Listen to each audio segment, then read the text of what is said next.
Welcome to Reality 311, where the big extinction never happened. There was no comet that lit up the sky, and there was no winter of ash that choked the globe. The sound of claws and scales hitting the ground didn't go away. It got louder with each passing age. Dinosaurs never died. They changed over time. Mammals never become the most important animals in this world. They are small and sneaky, moving around in the dark like bugs. Instead, intellect grew in the bodies of reptiles, not in weak, mushy monkeys, but in huge, scaled creatures that transformed cunning into philosophy, herd instinct into politics, and volcanic stone into buildings. Not human civilization here. It's saurian. It all started in the sweltering jungles that ran from South America to Africa. The continents were still near enough for reptiles to move between them. The smaller raptors, which had feathers, were fast and had bright eyes, learned how to hunt in groups and how to plot, make tools out of bones, and carve symbols into obsidian walls. Their tribes turned into clans, and their clans turned into kingdoms. Over millions of years, the raptors didn't get bigger, but they did get smarter. They used to look at their prey, but now they look at the stars. The first cities grew on the volcanic slopes of the Pacific Rim. They were huge terraces carved into cooled lava, where rivers of fire were directed into furnaces and forges. The gates stood huge statues of scaled gods, each with its teeth bared in an unending challenge. The ash-filled sky was lighted by braziers of molten stone on top of basalt towers. The saurian lords, who were bipedal reptiles with crests that shone with color, tails that swayed with authority, and voices that echoed through huge halls like rolling thunder, strode through their cities. Conflict shaped their society. Raptors were smart and quick, and they worked as scholars, tacticians, and engineers. Ceratopsians, who were armored and tenacious, were builders and protectors. Their horns were etched with runes of clan allegiance. People saw sauropods, which were huge and ancient as living monuments. They used their incredible strength to move mountains and build temples. And above them all, the tyrannids, descendants of the powerful Tyrannosaurus, ruled as warrior kings. Their thrones were made from volcanic rock, and their crowns were made from the bones of their enemies. But intelligence is never happy. The saurians found fire not just on the ground, but also in the sky. Lenses were made from volcanic glass, while weapons were made from molten metals. They subdued the heat of magma and built engines that made smoke and steam. Obsidian armor covered whole armies, and they carried spears with diamond tips and blades that had been cooled in lava pools. Siege engines rolled on stone wheels, while herds of triceratops reared for battle stood on either side of them. They didn't fight over territory. There was plenty of that. They battled over power, belief, and legacy. The Tyranids cult wanted total control and said that the fire gods, who made the planet, chose their bloodline. The raptor scholars fought back, saying things like balance and knowledge beyond blood. The ceratopsian guilds fought with tyrannical kings, asking for independence for the builders who built the towns. Pterosaurs flew overhead in unending. Patrols and civil strife was as common as the sound of wings beating. They still looked out, though.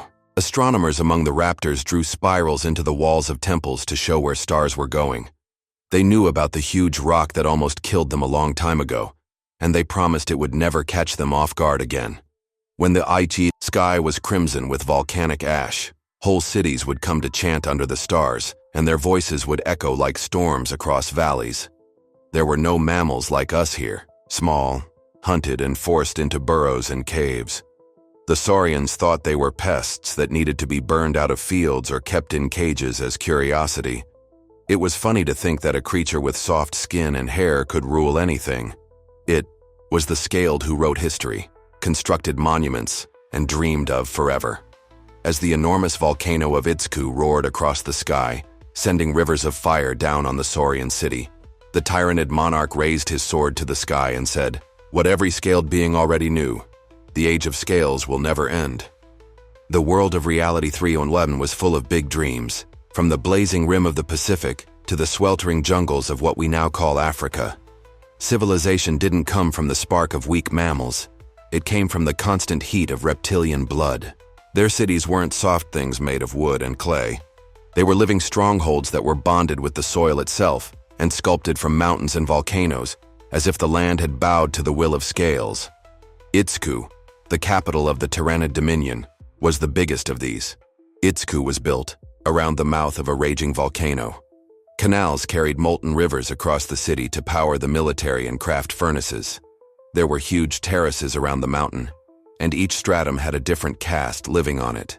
The ceratopsian guilds worked at the base, their horned bodies carrying stone, building walls thicker than trees, and etching runes of allegiance into each block.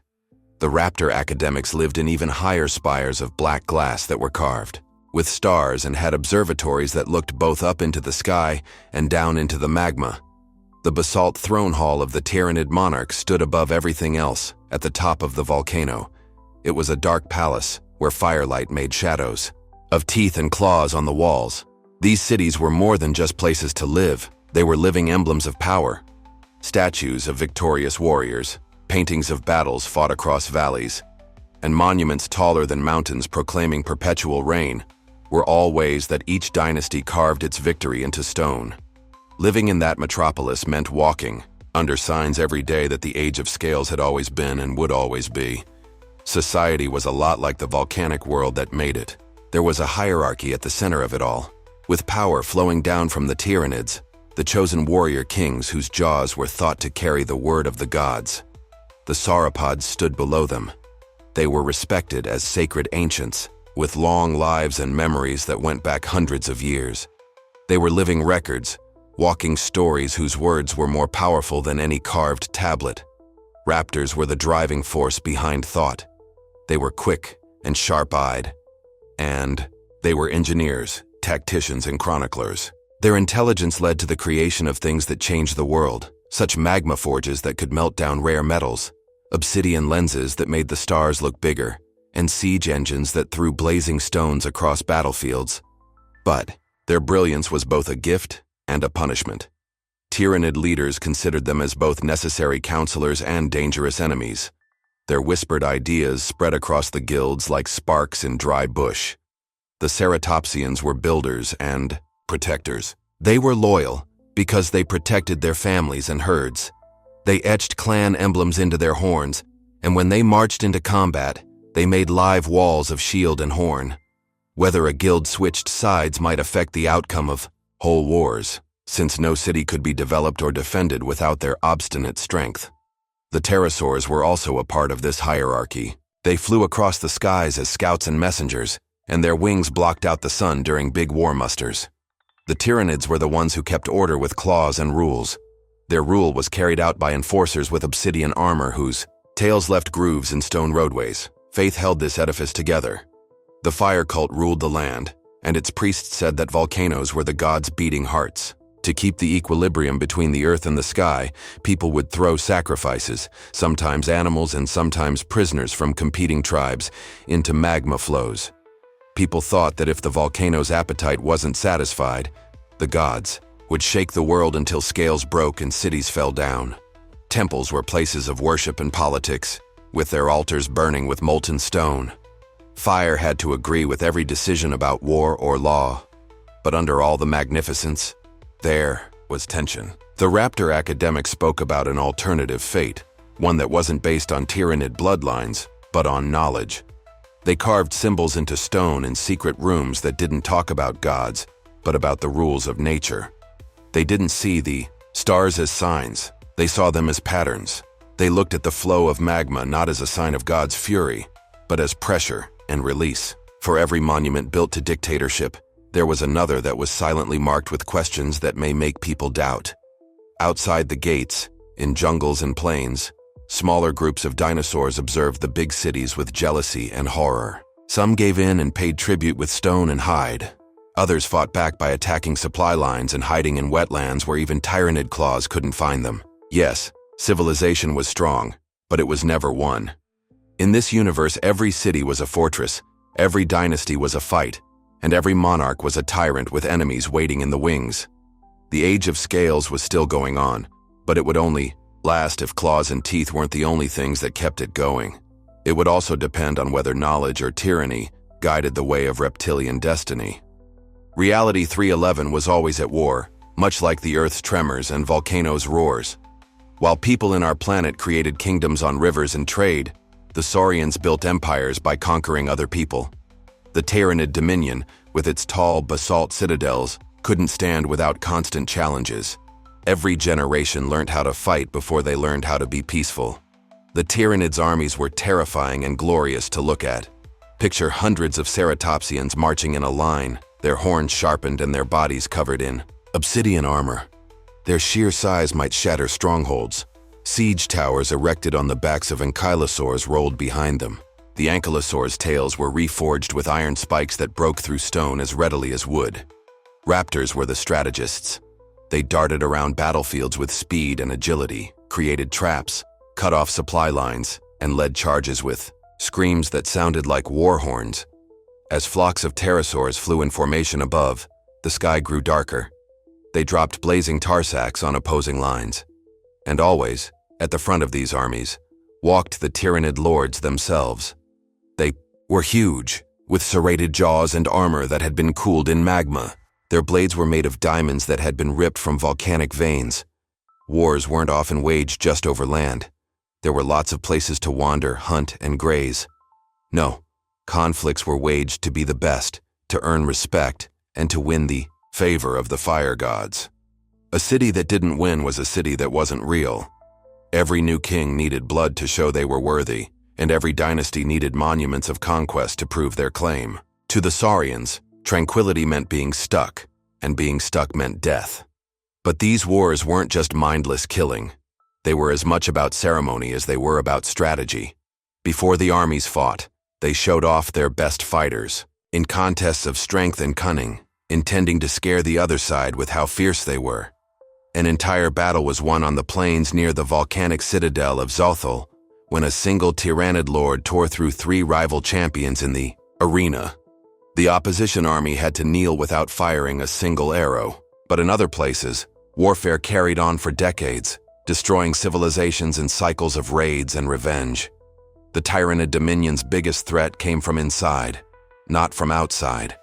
The Raptor scholars, who were essential as tacticians and engineers, were getting tired of all the slaughter.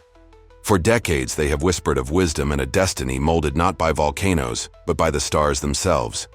They wrote about finding balance and learning from the past instead of burning it. Tyranid kings called them dreamers, yet even as wars raged, Raptor-led guilds started manufacturing weapons and engines that changed the balance of power. One of these inventions was the Flamecaster, a weapon that turned volcanic gases into pressurized blasts that sent streams of fire across opposing lines. These burning machines broke whole armies. Tyranid lords said they were proof that God was on their side. Raptors knew better. They were made through math, not prayer. The more these kinds of technologies multiplied, the less clear the divide between faith and science became, and the more dangerous the raptors seemed to their masters. In the meantime, other animals made their mark in combat. The ceratopsian guilds, which used to be loyal to any throne, started to demand representation. They said they would withhold their armored legions if their families weren't safe. Sauropods, which rarely fought, were utilized as siege giants, breaking down walls with their huge bodies.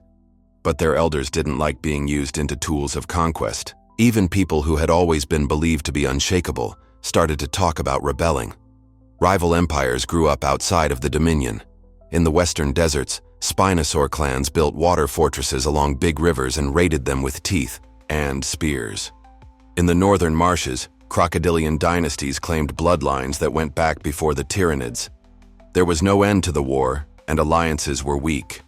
Some seasons, armies might fight each other. Then the next season they might fight together against bigger challenges. And the mammalian tribes, which were little, sneaky, and smart in ways that their scaled superiors didn't notice, watched from the shadows. They ran between battles looking for weapons, taking food, and seeing how the enemy fought. No saurian was afraid of them, and no general thought about them. But the biggest or loudest people don't usually write history. In the fractures of the big battles, a separate seed of fate was waiting to grow. The volcano below the city shook, as the Tyranid monarch of Itzku raised his obsidian blade over yet another defeated enemy. Ash fell from the sky, suffocating it. Some people thought it was a blessing. Some people saw it as a warning.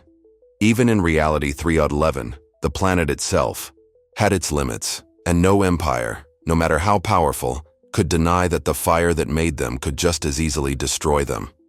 Itzku was always awake. Rivers of molten rock burned in their courses, powering the forges and producing shadows that danced like restless ghosts on the walls of obsidian. Even though its fires blazed forever, murmurs spread among its towers and terraces.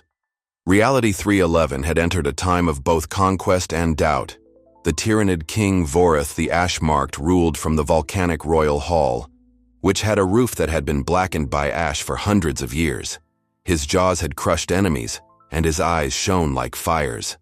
His word was law and fire, and his throne was made of a piece of basalt with diamond veins running through it. Vorith was not just a monarch to his priests, he was the living mouth of the flame gods, destined to spread their power across the globe. But even his power shook when people disagreed with him. The dominion was held together by the cult of fire. Priests in red obsidian crests demanded not only devotion but also dread, saying that the volcanoes themselves were gods. People thought that every eruption was a sign of acceptance or disapproval. Every shake was a sign of things to come. Tributes were thrown into the magma, animals, convicts, and occasionally whole clans of prisoners. Their shouts were drowned out by the hiss of molten rock. The priests said that if they didn't make a sacrifice, the world would turn against them, either by freezing them in ice or burying them in ash. People followed the rules for hundreds of years, but the Raptor scholars were no longer happy with just following orders. They used obsidian lenses to monitor the constellations, engraved equations into stone slabs, and wrote down the rhythms of the earth. They said that eruptions weren't caused by God's fury, but by pressure and fault lines. They said that the stars weren't signs, but patterns that could be measured. Their voices became louder in guild halls, and their teachings went beyond the spires to builders, hunters, and even soldiers who were tired of fighting all the time. The priests thought this was wrong, and heresy was like fire. When a Raptor philosopher named Cerath spoke up in the market and said that the gods were just illusions of fear, he was taken to the volcanic altar. The priests threw him into the magma in front of the gathered city, and his feathers caught fire in an instant. But before his death, his words echoed, "The gods do not burn us. We set ourselves on fire." Those words spread like fire, moving from terrace to terrace, being carved into walls, and being whispered in homes where even tyrannid eyes couldn't see. The tyrannid king started to become antsy. His reign had always rested on a balance between the terror of gods above and the devotion of guilds below. But now the balance broke. Ceratopsian builders said they would go on strike if sacrifices didn't stop. Elders of the sauropods cautioned that the land was being drained by endless fighting. Even among his tyrannid generals, there was some doubt. Could fire alone keep an empire together? The priests wanted blood, the scholars wanted to learn, and the people who were stuck in the middle wanted things to stay the same. So Vorith established a council. He called not only priests and generals, but also scholars and guildmasters for the first time in the history of the Dominion. The sides confronted each other in the Chamber of Ash, under the volcano's constant roar. Priests yelled that the gods would leave them if they didn't make sacrifices. Raptors said that sacrifice only made tyranny stronger, and that knowledge would make the Dominion stronger than fear. Ceratopsians wanted to be paid for their work. Sauropods, in voices that were slow and loud, told everyone to be patient and warned that if they rushed, they would all die. There was no debate. It was a war zone. Words become sharper swords than obsidian. Faith fought with reason, tradition fought with new ideas, and fear fought with curiosity. And even though no claws were drawn, the chamber shook as if the earth itself knew what was at stake. The city of Itzku waited outside. The smoke went up into the air. Statues of gods with big heads stood above the streets, but people took sides in alleyways, markets, guild halls, and barracks. Some smeared blood on altars, others carved stars into the rock. The Dominion has made it through many wars of steel and scale, but this was not the same. This was a battle in the soul. It couldn't be contained by a river of lava or a wall of stone forever. It started out as whispers. A Raptor craftsman was found writing equations on the walls of a forge. A ceratopsian mason who won't chisel temple runes for sacrifice. A sauropod senior who turned his back on a volcanic offering. Each little thing, which didn't seem important on its own, added to a fire that swept across the Dominion. In the year of Vorath's 20th reign, people openly rebelled in the streets of Itzku. Raptor academics used to only lecture in secret towers, but now they educate in markets and alleys. They talked about equilibrium, stars that didn't follow any gods, and truth that was hidden by fear. Soldiers came to quiet them down, but most of the time throngs of people protected them with their bodies. Ceratopsian guilds went on strike, stopping the building of fortifications until sacrifices stopped. Pterosaurs also spread rumors by dropping leaflets carved into thin stone sheets across the terraces. The priests answered with flames. Dozens of birds of prey were brought to magma altars, where their feathers caught fire and sent up clouds of ash. People who refused to labor on the temple were called traitors. Families vanished into the smoke, and their names were obliterated from basalt walls. Fear held on tighter, yet repression simply made rebellion grow stronger. For every scholar who was killed, 2 more rose. For every builder who was punished, a guild became more strict. Vorath the Ash-marked, the Tyrannid king, learned that his throne was unstable. His generals told him to let the army loose and kill anyone who disagreed. His priests wanted him to make more sacrifices and show more of the fire's anger. But his experts told him to be careful. The Dominion was stretched thin, with forces spread out across deserts and swamps and competing saurian tribes attacking its frontiers. If he turned all of his anger inward, he might fall apart. And with every tremor, collapse got closer. One night, in the lower terraces, the people set fire to things instead of the volcano. A group of ceratopsian builders set fire to a temple storeroom, and the walls fell down as priests ran away. Raptors took advantage of the situation and stormed a council hall, painting constellations on its walls and shouting, "Truth above fear." The insurrection spread from terrace to terrace until all of Itzku appeared to echo with voices of defiance instead of gods. Vorath let loose his enforcers, tyrannids dressed in black armor with tails that swept blood off the streets. The fights were rather violent. Raptors used stolen flamecasters to fight, ceratopsians used their horns, and even small mammal tribes joined in, hitting from the shadows with firebrands. For days, Itzku burned, as ash fell like snow on dead bodies and broken monuments. Vorath was furious in the royal room. The stone shook when he spoke. "They don't remember who we are. They would give up faith for dust and fire for stillness. Then let the volcano be a reminder." He told them to make the biggest sacrifice in history, throw an entire area into the magma flows. But even his own generals were unsure. There were too many soldiers with family ties to the insurgents. A lot of people were more afraid of the flames than the enemy. Vorath's order was heard, but people didn't follow it. The Dominion had broken, and no order could fix it. Itzku's terraces were still hot when the sun rose. The volcano groaned under the city as if it were making fun of the Tyrannid throne, and smoke curled from the blackened walls. The age of scales was still there, but its pillars had broken.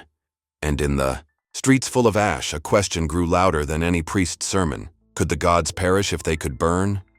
Itzku's volcano had always screamed, but never like this. The mountain rocked for weeks, sending ash avalanches down the terraces and breaking statues. The smoke made the sky red, and the air smelled like brimstone. Some people thought that the gods were angry because of the revolt. Others, who were quieter but braver, said it was merely the soil itself, which couldn't hear prayers or see blood. The Dominion was about to fall apart. Ceratopsian guilds had fortified whole neighborhoods on the eastern terraces. Instead of loyalty, their horns were painted with the runes of independence. Raptors invaded the spires, turning observatories into fortifications. Instead of looking at stars, their lenses were focused on the city's walls. Pterosaurs left the skies of Itzku, their wings bearing messages to faraway tribes promising freedom. Even the slow-moving sauropods, which were like living statues of patience, started to move. Their heavy footfall shook the streets as they stood between the rebels and the enforcers, not as warriors, but as shields for the young. The Tyrannid's ruler, Vorath the Ash-marked, would not give in. From his basalt throne, he bellowed orders of fire and blood, calling for rivers of magma to wash away all signs of resistance. The priests, who were still devoted, tossed prisoners into the flames, and their screams rose with the smoke. But each sacrifice made the city weaker. People who were formerly scared now turned their backs. Fires spread not from volcanoes but from rebels setting temples on fire. A civil war broke out all throughout the Dominion. Loyalist soldiers marched across the terraces, their armor black as cooled magma. They fought guild militias that used stolen flamecasters. Raptors ran through alleyways, setting traps and cutting their constellations into walls as signs of defiance. In savage street fights, ceratopsians and tyrannid enforcers fought with stone shields against sharpened jaws. The Dominion wanted to burn itself alive in the city, which became a furnace. Marai, a Raptor scholar who had taken over Sirath's role, pleaded for people to come together instead of fighting. From the steps of a broken temple, she yelled, "The fire is not God, it is fuel. The earth is not angry, it is stone. We are not slaves to fire, we are its masters." Her words spread like sparks, whispered from one neighborhood to another, carved into walls, and rode on the wings of pterosaurs that had run away. For every voice that clerics stifled, 10 more echoed hers. Vorath answered with fear. He ordered the Great Flow, a last-ditch effort to send the volcano's heart into hostile areas and drown the rebels in rivers of fire. Engineers, some of whom were still faithful, and others who were forced to do so, opened passages that had been carved over hundreds of years. Lava crashed down on Itzku's lower terraces, destroying homes, marketplaces, and guild halls. Thousands died, their screams lost in the molten tide. But fate let the tyrannid ruler down. The mountain was neither a servant nor a divinity. It was a power. The pressure was too high, the conduits broke, and the volcano exploded with an anger that no one has ever seen before. Fire fell from the sky, ash blocked up the sun, and rivers of lava flowed across both rebel and loyalist areas. The fire that the Dominion revered ate up its most valuable possession. Some believe Vorath was buried in his basalt throne, while others say he jumped into the magma and declared himself eternal. Flames hushed his priesthood. His generals ran away. When the ash settled, Itzku was a blackened ruin. Its terraces were buried in stone, and its monuments were melted down into rubble. But from destruction came life. The Raptor academics and ceratopsian guilds helped the survivors get to safer places where volcanic fire couldn't reach them. Elders of the sauropod family led caravans over the plains, carrying orphans on their huge backs. Pterosaurs flew around, overhead like scouts, leading the last people of civilization away from the corpse of their metropolis. That day did not mark the end of the Age of Scales, but it changed. Faith in fire was broken, and tyranny was overthrown. Itzku's ashes gave rise to new orders, looser groups of guilds and tribes that were less afraid of gods and more focused on staying alive. The insurrection didn't kill the Dominion, it changed it. And in the dark sky above, stars sparkled through the ash. Raptors followed them with their claws, saying that maybe, beyond battles and volcanoes, a fate bigger than fire awaited. A destiny inscribed not in giving up, but in learning. Reality 311 was not a mammal. It never would. But it wasn't owned by tyrants anymore either. The scaled Dominion lived on, scarred but not shattered, entering a time when claws, crests, and wisdom would determine the world's fate. The morning after was gray, not golden, and the sun was faint through the ash. But this time, it wasn't a daybreak of fear. The ashen dawn was for those who were brave enough to walk out of fire into an unknown future. Welcome to Beyond the Fractals. Subscribe now and explore every reality.